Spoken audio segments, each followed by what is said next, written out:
మున్సిపాలిటీలో 16 వార్డులు ఉన్నాయి. 16 వార్డులలో గెలవబోయేది కాంగ్రెసే. అందులో ఎటువంటి సంకోచం లేదు.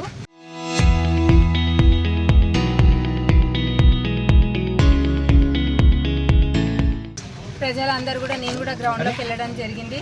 మన పార్టీకి అనుకూలంగా ఉంది. కాంగ్రెస్ పార్టీకి ప్రజాప్రభుత్వం అధికారంలోకి వచ్చినప్పటి నుంచి కూడా ఎన్ని సంక్షేమ పథకాలు తీసుకొచ్చినాయో ప్రజలందరూ కూడా చూస్తూనే ఉన్నారు. అది ఉచిత బస్ ప్రయాణమే కానివ్వండి, లేకపోతే 200 యూనిట్ల కరెంటు ఫ్రీ, ఇంకా చెప్పుకుంటూ పోతే చాలా ఉన్నాయి. ఇందిరమ్మ ఇల్లు, వివిధ పథకాలన్నీ కూడా చేసుకుంటూ మళ్ళీ మహిళలకు పెద్దపీట వేస్తూ మన ప్రభుత్వంలో ఎన్నో పథకాలు తీసుకొచ్చినాం. అట్లనే మన నియోజకవర్గంలో కూడా 2000 కోట్లకు పైబడి అభివృద్ధి పనులు ఇప్పటికే చేసుకున్నాం. తొర్రూరు పట్టణం విషయానికి వస్తే 100 పడకల ఆసుపత్రి పనులు కూడా ప్రారంభమైతే, దాంతోపాటుగా మినీ ట్యాంక్ బండ్ కూడా మీరు అందరు మన బతుకమ్మ పండుగ రోజు చూస్తున్నారు.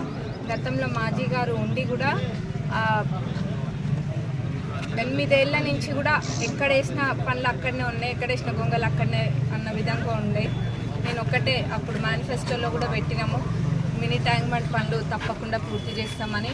అన్న మాట కట్టుబడి ఏదైతే 2 డిపార్ట్మెంట్ల మధ్యలో చిక్కుండేనో ఆ చిక్కుముడు తీసి ఇప్పుడు ఆ పనులు ప్రారంభిస్తే అవి వేగవంతంగా అవుతున్నాయి. TUFIDC నుంచి కూడా ఒక 5 కోట్లు దానికి కేటాయించడం జరిగింది. ఆ మినీ ట్యాంక్ బండ్కి ఇంకా కూడా అవసరమైతే ఇంకా పెట్టి ఇది నెంబర్ 1 మినీ ట్యాంక్ బండ్గా తీర్చిదిద్దుతాం తప్పకుండా. ఇంకా దాంతోపాటుగా 15 కోట్ల మన శంకుస్థాపనలు చేయడం జరిగింది వివిధ వార్డులలో.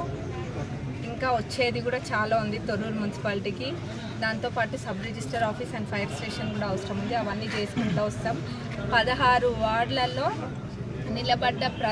మా తరపున నిలబడే ప్రతి కౌన్సిలర్ క్యాండిడేట్ కూడా ఒక్కొక్కరిని చూసి పెట్టడం జరిగింది. అందులో ఎడ్యుకేటెడ్ వాళ్ళు చాలామంది ఉన్నారు.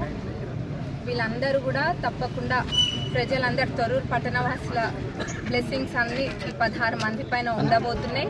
16కి 16 మేము కొడుతున్నాము. ఈడ chairman seat Congress party. Download Raw TV app. Media legend Ravi Prakash is back.